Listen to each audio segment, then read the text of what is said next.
Good morning friends, आपका स्वागत है हमारे YouTube channel learning point with Abhishek में।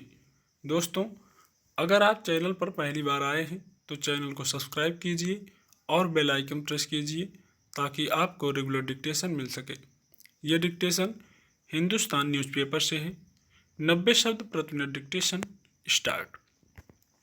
दीपावली की पहचान बन चुके पटाखों की विदाई का वक्त शायद अब आ गया है। कम से कम राष्ट्रीय राजधानी क्षेत्र में इस बार त्योहार पर न तो उनकी आवाज़ सुनाई देगी और न उनकी चकाचौंध दिखाई देगी। राष्ट्रीय हरित अधिकरण ने उन पर पाबंदी लगा दी है। यह पाबंदी 30 नवंबर तक जारी रहेगी, यानी इस बीच दीपावली, छठ और गुरुपर्व जैसे कई पर्व बीत जाएंगे। यह पाबंदी सिर्फ दिल्ली और उसके आसपास के क्षेत्रों के लिए ही नहीं है, बल्कि उन सभी क्षेत्रों के लिए है जहां हवा की गुणवत्ता बहुत खराब है। जिन शहरों में हवा की गुणवत्ता मध्यम दर्जे की है, वहां पटाखे चलाने की छूट सिर्फ 2 घंटे ही मिलेगी।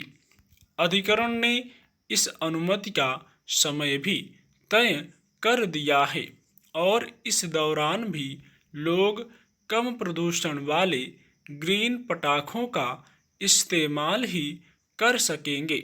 राजधानी क्षेत्र में इस समय प्रदूषण का जो स्तर है, उसके बाद इस तरह की पाबंदी की जरूरत भी थी। वहाँ वायु प्रदूषण खतरनाक स्तर को पार कर गया है। जाहिर है किसी भी तरह की रियायत नहीं दी जा सकती। वैसे देश के अन्य बड़े शहरों की स्थिति भी कोई बहुत अच्छी नहीं है। दिल्ली समेत कई राज्यों की सरकारें पहले ही पटाखों और आतिशबाजी पर पाबंदी लगाने की घोषणा कर चुकी हैं।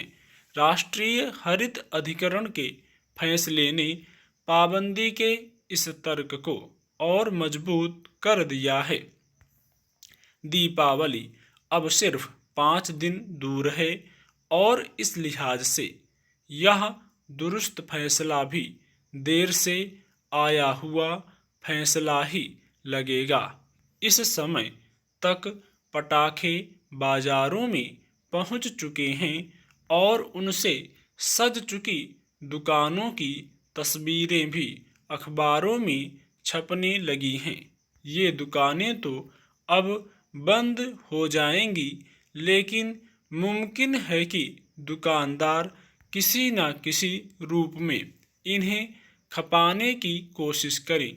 देर से लगी पाबंदी अब प्रशासन के लिए अलग तरह की चुनौतियां पेश करेगी।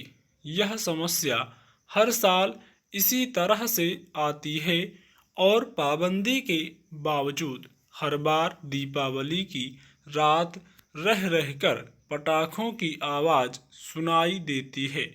पाबंदियों को कड़ाई से लागू करना चाहिए। ऐसे फैसले अगर समय रहते हो जाएं तो बहुत सारी चीज़ों से बचा जा सकता है। इसके साथ ही ग्रीन पटाखों की चर्चा भी जरूरी है। पिछले काफ़ी समय से ऐसे पटाखों की बहुत चर्चा रही है जिनसे परंपरागत पटाखों के मुकाबले प्रदूषण कम होता है। प्रदूषण की समस्या से जूझ रहे राज्यों की सरकारें ऐसे पटाखों के इस्तेमाल की अपील करती भी दिखाई देती हैं।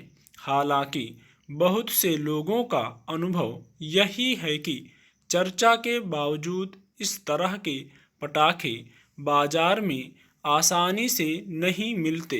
एक शिकायत यह भी है कि ऐसे पटाखे परंपरागत पटाखों के मुकाबले महंगे और कम आकर्षक होते हैं।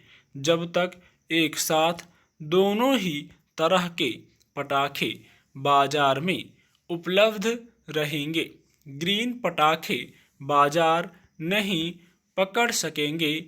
स्टॉप।